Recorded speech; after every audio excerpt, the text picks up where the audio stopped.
Welcome to all in online series of lectures on the subject biology for the students of Janta Shikshan Sanstha's Kisanveer Mahavidyalaya Vai. It is presented by Sri Sushant Kumar Swami.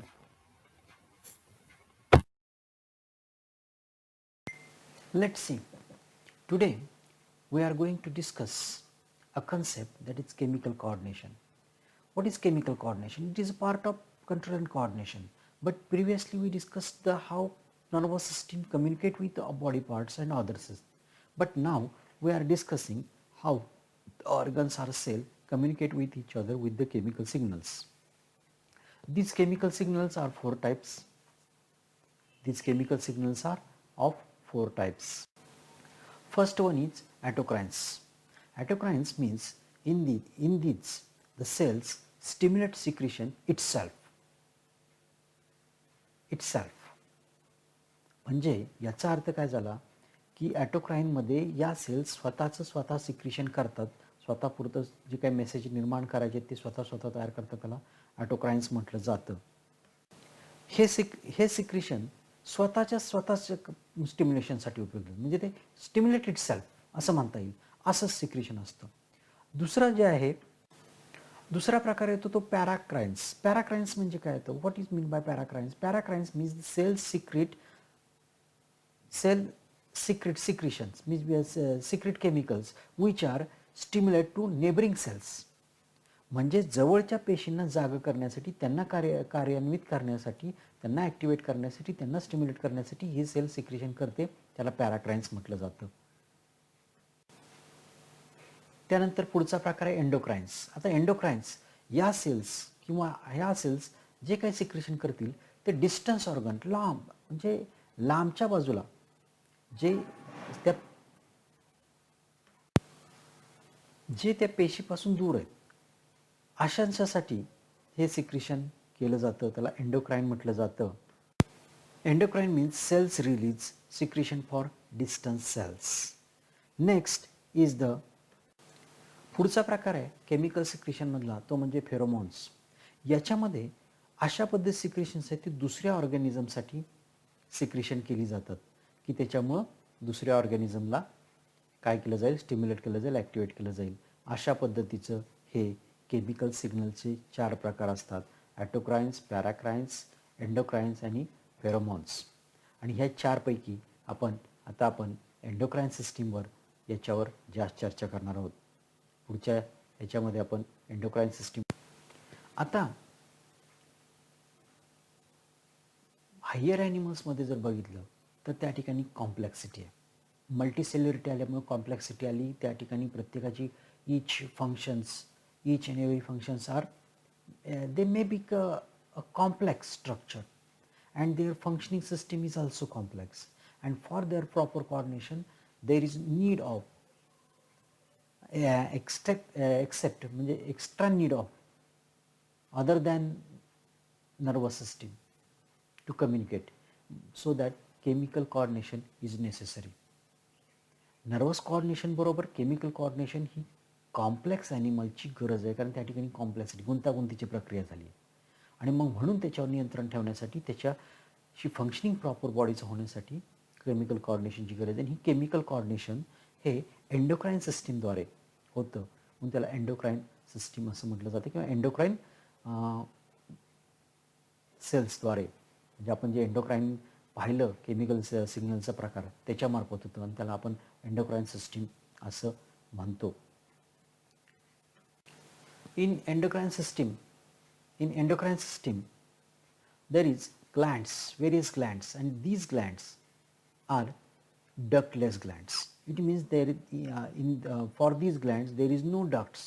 Without ducts, ductless glands, they pour their secretion directly into blood, and these glands are collectively known as endocrine glands, and that system is known as endocrine system.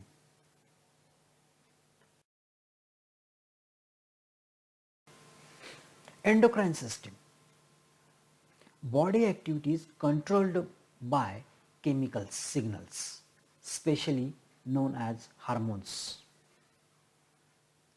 Hormones are released by endocrine glands. These are the important points. These hormones carried by blood in all over body, but they act on their specific target organ even though they are in less quantity. म्हणजे endocrine सिस्टीमबद्दल जर तुम्हाला लक्षात घ्यायचं झालं तर असं लक्षात घ्यावं लागेल, एंडोक्राइन सिस्टीममध्ये एंडोक्राइन ग्लँड जे आहेत ते endocrine glands chemical messenger release करतात, केमिकल सिग्नल रिलीज करतात इन द फॉर्म ऑफ हार्मोन्सचे असतात आणि हार्मोन्स हे संपूर्ण बॉडीभर फिरत असतात ब्लडमधून. आणि ब्लडमधून फिरत असताना सुद्धा एक मुद्दा लक्षात ठेवायचा लागतो, तो म्हणजे कोणता? या ठिकाणी त्यांची संख्या क्वांटिटी ही अतिशय कमी असली, त्या कमी ह्यानं असल्या तरीसुद्धा ते त्यांच्या टार्गेट ऑर्गनवर ॲक्ट होतात. जरी सगळ्या बॉडीत फिरत असले तरी सगळ्या कुठल्याही सेलला ते त्रास देत नाही, त्यांना फक्त जी टार्गेट दिलं असेल त्याच सेलवर ॲक्ट होतात. हे हार्मोनचं वैशिष्ट्य आहे आणि हे आपल्याला लक्षात ठेवा. या हार्मोन्सपैकी these hormones are maybe amines, in which some amines are catecholamines secreted by adrenal medulla, epinephrine, non-epinephrine and melatonin secreted by pineal glands, and some amino acids, converted amino acids by like thyroxines.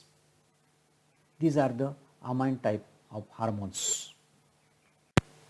Another type of hormone is peptide hormones. Peptide hormones are the long or short chain of amino acids. These amino acids containing hormones are hypothalamus secreting hormones like ADH, oxytocin, etc. These are the second type of hormones. Next type, third type hormone is the protein hormones, in which insulin, glucagon, TSH, FSH, LTH, GH like hormones are considered. Then fatty acid derivative like prostaglandin यासारखा पुढचा प्रकार येतो. म्हणजे पहिला प्रकार झाला amines, दुसरा प्रकार झाला पेप्टाइड हार्मोन्स, तिसरा प्रकार झाला प्रोटीन हार्मोन, चौथा झाला fatty acid derivatives like prostaglandins, हा प्रकार झाला या पद्धतीचे. आणि सगळ्यात शेवटचा हार्मोन जो मोस्ट इम्पॉर्टंट आहे, ज्याला स्टेरॉइड्स म्हटलं जातं, हे सर्वसाधारण कोलेस्ट्रॉलच्या पासून तयार झालेले असतील आणि हे फॅट सोल्युबल असतील.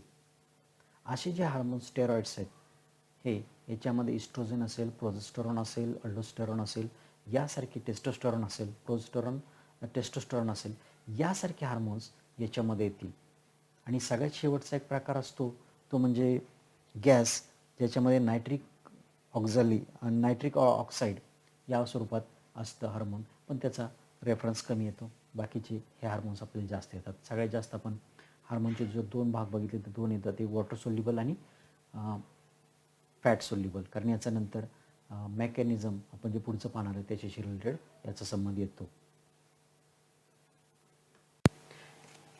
Then we discuss about the properties of hormones. What are the properties? Properties, they act as chemical messenger. Even though they are less quantity, then they effective, act on target organ only. It means that they doesn't disturb other cells except their target cells. Some are interact with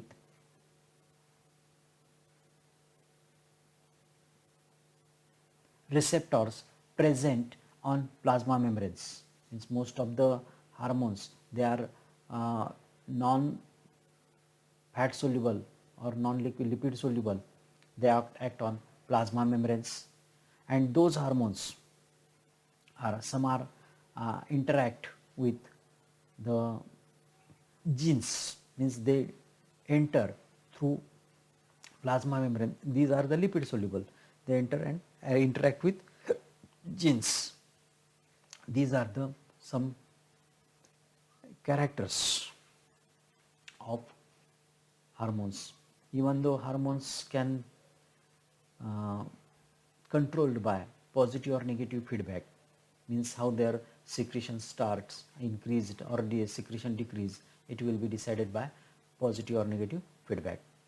आता properties of hormones यांच्याबद्दल आपण बोलत असताना आपण काय पाहिलं तर याच्यामध्ये प्रॉपर्टीजमध्ये आपल्याला हा मुद्दा लक्षात आला की हार्मोन्स हे कमी क्वांटिटीमध्ये असले तरी ॲक्टिवेट असतात, पण ते ॲक्टिवेट असले तरी कुठल्याही इतर सेलला त्रास देत नाही. त्यांची जी टार्गेट सेल आहे किंवा टार्गेट ऑर्गन आहे त्याच्यावरच ते ॲक्ट होतात. दुसरे हार्मोन्स दोन प्रकारे ॲक्ट होतात. एक पहिला प्रकार आहे तो म्हणजे प्लाझ्मावर ॲक्ट होतात, प्लाझ्मा मेम्ब्रेनवर ॲक्ट होतात, तिथं ॲक्ट होणारे हार्मोन्स आहेत. आणि दुसरे म्हणजे प्लाझ्मा मेम्ब्रेनशी इंटरॅक्ट करणारे हार्मोन्स आहेत आणि दुसरे जीनशी इंटरॅक्ट करणारे हार्मोन्स आहेत. आणि हे हार्मोन्स यांची लेवल कमी जास्त सिक्रिशन हे ठरवण्याचं काम फीडबॅक जो घेतला जातो हा फीडबॅक पॉझिटिव्ह असेल किंवा निगेटिव्ह. पॉझिटिव्ह फीडबॅक म्हणजे आता तुम्ही सिक्रिशन वाढवा आणि निगेटिव्ह फीडबॅक म्हणजे आता तुम्ही सिक्रिशन कमी करा. उदाहरण घ्यायचं झालं तर आपण बघूया की ओव्हरीला FSH फॉलिकल स्टिम्युलेटिंग हार्मोन याचं सिक्रिशन सुरू झालं की ओव्हरी काय करते, ओव्हुजेनेसिस सुरू करते.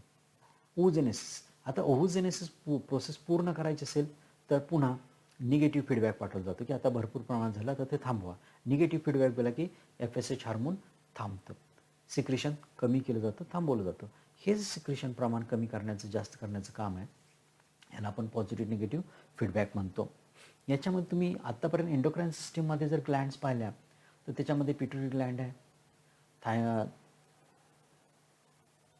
ग्लँड आहे, थायरॉइड ग्लँड आहे, थायमस ग्लँड आहे, ॲड्रिनल ग्लँड आहे, पॅनक्रियाज आहे, त्यानंतर टेस्टीज आहे, ओव्हरीज आहेत, परत प्लासेंटा येईल आणि काही गॅस्ट्रिन ग्लँड्स येतील की ज्या गॅस्ट्रिक सिक्रिशनसाठी गॅस्ट्रिनसारखे जे इंटेस्टाईनमध्ये असतील ते येतील. तर ह्या सगळ्या एंडोक्राईन सिस्टीममध्ये असणाऱ्या ग्लँड्स आहेत आणि याच्या सहाय्याने आपल्या बॉडीवर कंट्रोल करण्याचं काम केलं जातं.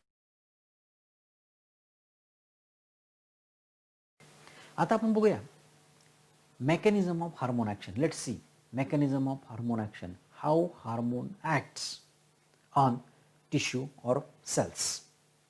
फर्स्ट याच्यामध्ये दोन भाग करता येतील. पहिला भाग आहे तो mode of hormone action through membrane receptor.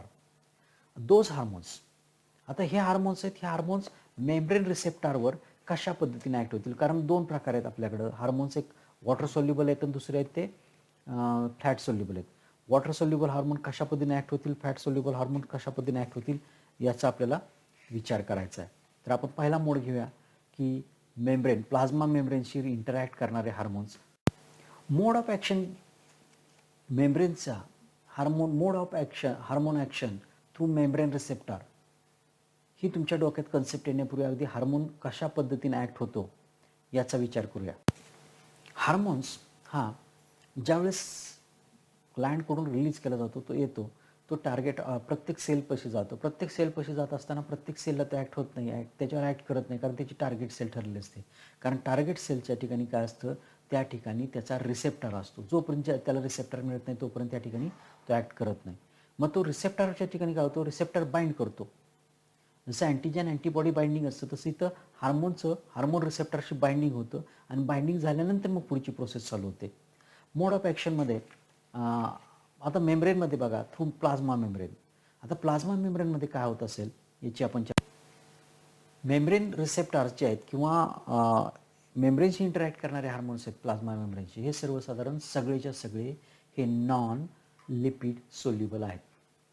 आता नॉन लिपिड, प्लाझ्मा मेम्ब्रेन लिपिडपासून बनला आहे, लिपोप्रोटीनपासून बनला आहे, प्रोटीन्स आणि लिपिड्स आहेत. मग याच्यामध्ये ह्याला पार कसा करायचा मेम्ब्रेनला, हे यांच्यामुळं मोठा प्रश्न आहे. आणि हा मोठा प्रश्न सोडवण्यासाठी हे हार्मोन्स या ठिकाणी काय करतात, रिसेप्टरचा वापर करतात. आणि हे receptors, these hormones non lipid soluble और नॉन फॅट सोल्युबल हार्मोन्स, त्याच्यामध्ये पॉलीपेप्टाइड्स येतील, पेप्टाइड्स, कॅटेकॉलमाइन्स यासारखे हार्मोन्स येतील. हे हार्मोन्स आपल्याला काय करायचे, these hormones are try to enter across the plasma membrane, but they cannot because they are non-lipid soluble. They cannot soluble in lipids. That's why they can't enter. they can't enter inside the cells. They can't across the plasma membrane. मग अशा सिच्युएशनमध्ये ते काय करतात? In this situation, they use receptors, and these water-soluble hormones interact with surface receptor. These surface receptor activate metabolic activity. Amino acids derivative polypeptides bind with receptors present on the membrane, plasma membrane. Now, hormone and receptor forms hormone receptor complex. This hormone receptor complex releases enzyme adenyl cyclase.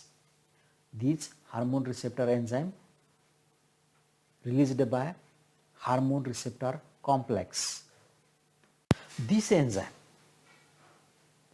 forms cyclic AMP from ATP of cells. The cyclic AMP activates enzymatic actions, and cyclic AMP is second messenger. Other kind of second messengers are calcium ions, cyclic GMP, or IP3, means inositol triphosphate. These are the mechanical actions of hormone through membrane receptor. In simply, we just discuss about this. काय होतं बघा या ठिकाणी hormones येतो. Hormones आल्यानंतर hormones non lipid soluble आहे. Non lipid soluble आहे म्हणजे प्लाझ्मा मेम्ब्रेन हा लिपिडचा बनलेला असतो, त्यामुळे त्याच्यातून तो जाऊ शकत नाही, आरपार जाऊ शकत नाही. मग हा पहिल्यांदा काय करतो? प्रायमरी रिसेप्टरकडे जातो. प्रायमरी रिस्पॉन्स ज्याला म्हणता येईल. आता प्रायमरी रिस्पॉन्स हा कोणाचा असेल तर त्या प्लाझ्मा मेम्ब्रेनवर ज्या ठिकाणी रिसेप्टर बसवलेला असेल की तो येणारा हार्मोन रिसेप्ट करणारं रिसेप्टर ज्या ठिकाणी बसवला असेल तो हा प्रायमरी रिस्पॉन्स आहे. आणि या प्रायमरी रिस्पॉन्समध्ये हार्मोन्स त्याला अटॅच होतो. कुणाला? रिसेप्टरला. मग रिसेप्टरला हार्मोन्स अटॅच झाल्यानंतर हार्मोन्स त्या ठिकाणी अटॅच झाल्यानंतर काय तयार होतं? हार्मोन रिसेप्टर कॉम्प्लेक्स तयार होतं. हे हार्मोन रिसेप्टर कॉम्प्लेक्स झाल्यानंतर हार्मोन रिसेप्टर कॉम्प्लेक्स काय करतं? It releases enzyme adenylate cyclase. This enzyme काय करतं? पेशीमध्ये असणारे ATP पासून सायक्लिक AMP तयार करतं. आणि हा सेकंड मेसेंजर आहे असं म्हणता येईल, किंवा सेकंड मेसेंजर असं आपण म्हणू शकतो. किंवा याच्याबरोबर आपल्याला सायक्लिक AMP असेल, त्याच्या जोडीला कॅल्शियमसारखे आयन्स असतील किंवा आयसोनोटिन ट्रायफॉस्फेट्स असतील, यासारखे घटक असतील, हे सेकंड मेसेंजर म्हणून काम करतात. आणि हे सेकंड मेसेंजर त्याच्यानंतर हे हार्मोन काय होतं की बॉडीमध्ये सेलमध्ये आल्यानंतर जी बायोकेमिकल रिस्पॉन्स आहेत, जी काही प्रोसेस करायची ती प्रोसेस स्टार्ट होते आणि त्याच्यानंतर फिजिओलॉजिकल रिस्पॉन्स त्याला मिळतो. म्हणजे आता एक्झाम्पल जर माझ्या घ्यायचं झालं, चित्रातलं तुम्ही जर बघितलं, चित्रात असं एक्झाम्पल दिलं की FSH हार्मोन हे पिट्युटरी ग्लँडकडून सिक्रेट होतं. पिट्युटरी ग्लँडकडून सिक्रेट झालेले FSH हार्मोन हे ब्लडमधून फिरत ओव्हरीपर्यंत आलं. आपण ओव्हरीचं उदाहरण घेऊ. ओव्हरीपर्यंत आल्यानंतर ओव्हरीच्या ज्या सेल्स आहेत त्या सेल्स ह्या प्लाझ्मा मेम्ब्रेनपासून बनतात. आणि FSH हार्मोन हे वॉटर सोल्युबल आहे, लिपिड सोल्युबल नाही आहे. त्यामुळे तो काय करतो? त्या सेलच्या प्लाझ्मा मेम्ब्रेनवर जिथं स्पेसिफिक साईट आहे, बाइंडिंग साईट आहे, रिसेप्टर साईट आपण इथे शब्द वापरतो, त्या रिसेप्टर साईटच्या ठिकाणी जातो. रिसेप्टर साईट बरोबर ज्या पद्धतीचा हार्मोन्स असेल त्या पद्धतीचे असते. लॉक हायपोथेसिस प्रमाणे इथं असतं आणि त्या पद्धतीनं ते हार्मोन त्या ठिकाणी जॉईन होतं. जॉईन झाल्यानंतर एक कॉम्प्लेक्स तयार झालं. ते कॉम्प्लेक्स त्याला आपण काय म्हणतो? हार्मोन रिसेप्टर कॉम्प्लेक्स म्हणतो. हार्मोन रिसेप्टर कॉम्प्लेक्स झाले. हार्मोन रिसेप्टर कॉम्प्लेक्स हे कॉम्प्लेक्स काय करतं? ॲडिनायलेट हे जे एन्झाईम आहे, ॲडिनायलेट सायक्लेज हे जे एन्झाईम आहे, हे एन्झाईम रिलीज करतं. आणि हे एन्झाईम रिलीज केल्यानंतर हे एन्झाईम काय करतं? पुढची मेटाबॉलिक ॲक्टिव्हिटी प्रोसेस म्हणजे सर्वसाधारण पुढची ॲक्टिव्हिटी चालू करतो. पुढच्या ॲक्टिव्हिटीमध्ये काय येतं? हे एन्झाईम सेकंडरी मेसेंजर म्हणजे सायक्लिक AMP तयार करतं. सायक्लिक AMP कुणापासून तयार करतं? ATP पासून तयार करतं. ATP सेलमध्ये असणाऱ्या ATP पासून सायक्लिक AMP तयार केलं जातं. त्याचबरोबर आणखीन कोण त्यांच्या मदतीला असतं? कॅल्शियमसारखे आयन्स असतील. यांच्या मदतीनं सेकंडरी मेसेंजर्स म्हणजे हे बॉडीच्या आतमध्ये गेले. बॉडीच्या आतमध्ये गेल्यानंतर काय होईल, त्या ठिकाणी गेल्यानंतर तुमचे ज्या सेल्स आहेत, सेल्समध्ये प्रवेश केल्यानंतर सेल्सला हे केमिकल आलं, FSH हार्मोन आलं, मग त्या ठिकाणी बायोकेमिकल रिस्पॉन्स मिळेल. बायोकेमिकल रिस्पॉन्समध्ये त्या सेल्स ज्या आपल्या oogenesis करणाऱ्या ओहम मदर सेल्स असतील, या सेल्स ॲक्टिवेट होतील आणि त्या ॲक्टिवेट झाल्यानंतर फिजिओलॉजिकल रिस्पॉन्स आपल्याला मिळेल. म्हणजे त्या सेल्स डिवाइड अँड रिडिवाइड स्टार्ट करतील आणि त्या ठिकाणी ओव्हेरियन ग्रोथ आपल्याला सर्वसाधारणपणे म्हणजे ओव्हरीची जी ग्रोथ आहे, oogenesis म्हणण्यापेक्षा ओव्हरीची जी ग्रोथ आहे त्या ठिकाणी ओव्हेरियन ग्रोथ आपल्याला पाहायला मिळेल. ही एक मोड ऑफ ॲक्शन आपण कशा संदर्भात पाहतोय, तर मेम्ब्रेन रिसेप्टर थ्रू याच्या स्वरूपात पाहतोय. आता दुसरी मोड ऑफ ॲक्शन आपण पाहणार आहोत ती म्हणजे interaction mode of action through intracellular receptors, म्हणजे सेलच्या आतमध्ये असणारे रिसेप्टर्स.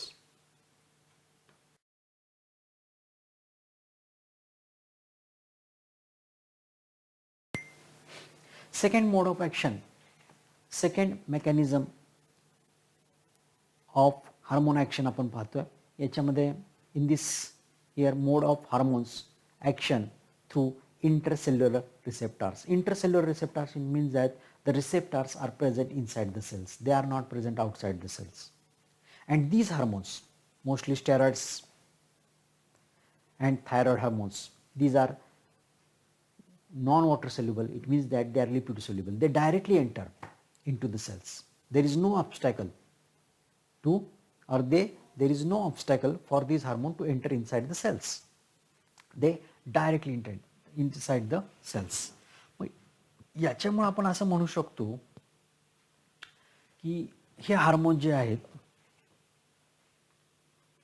याच्यावरून आपण असं म्हणू शकतो की हे हार्मोन जे आहेत ते हार्मोन्स कुठल्याही अडथळ्याशिवाय सेलमध्ये प्रवेश करतात. आणि हे सेलमध्ये प्रवेश करतात ते hormones easily pass plasma membrane of cells. Then they bind with specific receptor protein. हे सेलमध्ये आल्यानंतर, पूर्वीचे हार्मोन कसे होते, सेलच्या बाहेर प्लाझ्मा मेम्ब्रेनमध्येच रिसेप्टरशी बाइंड व्हायचे. हे सेलमध्ये आल्यानंतर स्पेसिफिक रिसेप्टर प्रोटीनशी बाइंड होऊन त्या ठिकाणी रिसेप्टर कॉम्प्लेक्स तयार करतील. हे स्पेसिफिक रिसेप्टर कॉम्प्लेक्स तयार झालं, this specific receptor complex enter into the nucleus. ते न्यूक्लियसमध्ये एंट्री करेल आणि न्यूक्लियसमध्ये एंट्री केल्यानंतर ते DNA स्पेसिफिक साईटला बाइंड होईल. आणि DNA स्पेसिफिक साईटला बाइंड झाल्यानंतर काय होईल की ज्यावेळेस mRNA तयार केला जाईल त्यावेळेस त्या mRNAच्या वेळेस याची नोंद घेतली जाईल. ह्या हार्मोनची त्या ठिकाणी जी काही ही ॲक्शन आहे, ही ॲक्शन कंटिन्यूस चालू असते, लॉंग लास्टिंग असते. म्हणजे स्लो चालू असते, कंटिन्यूस म्हणण्यापेक्षा स्लो चालू असते आणि लॉंग लास्टिंग असते.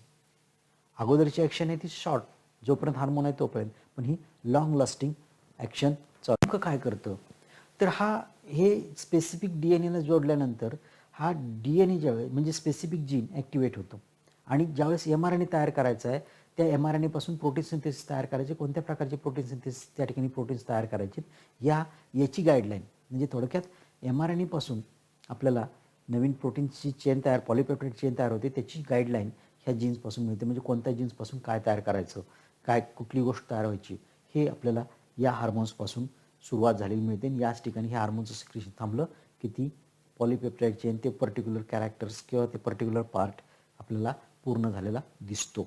या पद्धतीनं हे मेकॅनिझम ऑफ हार्मोन ॲक्शनचे दोन मोड आपण पाहिले. त्याच्यामध्ये प्लाझ्मा आणि इंट्रासेल्युलर किंवा प्लाझ्मा मेम्ब्रेनशी असणारे रिसेप्टर्स आणि डायरेक्ट जीनशी इंटरॅक्ट होणारे हार्मोन्स याची माहिती पाहिली. थोडक्यात एक सिंपल गोष्ट आहे, हार्मोन्स दोन प्रकारचे असतात, वॉटर सोल्युबल असतात, लिपिड सोल्युबल असतात. वॉटर सोल्युबल असतात ते प्लाझ्मा मेम्ब्रेनशी इंटरॅक्ट होतात कारण ते नॉन लिपिड आहेत.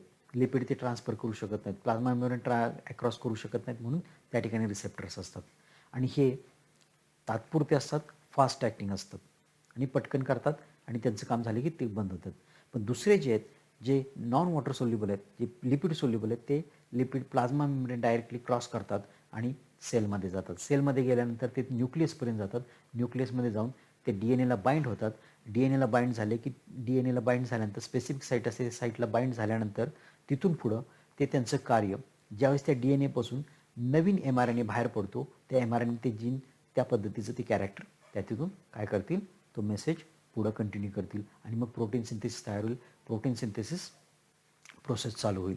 या पद्धतीनं हे हार्मोन्स आहेत. ही प्रोटीन सिंथेसिस पॉलीपेप्टाईड चेन किती लांब करायची, कुठपर्यंत थांबवायची, हे ह्या हार्मोन्सकडून काय केलं जातं, कंट्रोल केलं जातं. हे हार्मोन्स सर्वसाधारण स्टेरॉइड्स असतात आणि थायरॉइड हार्मोन्स असतात.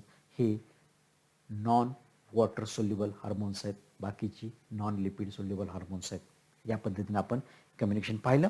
पुढच्या ह्याच्यात आपण डिस्कस करूया आपल्या ह्युमन एंडोक्राईन सिस्टीमची किंवा मेजर एंडोक्राईन ग्लँड्स कोणकोणत्या आहेत आपल्या ह्याच्यामध्ये, त्याची आपण चर्चा करूया. तोपर्यंत आपण थांबूया.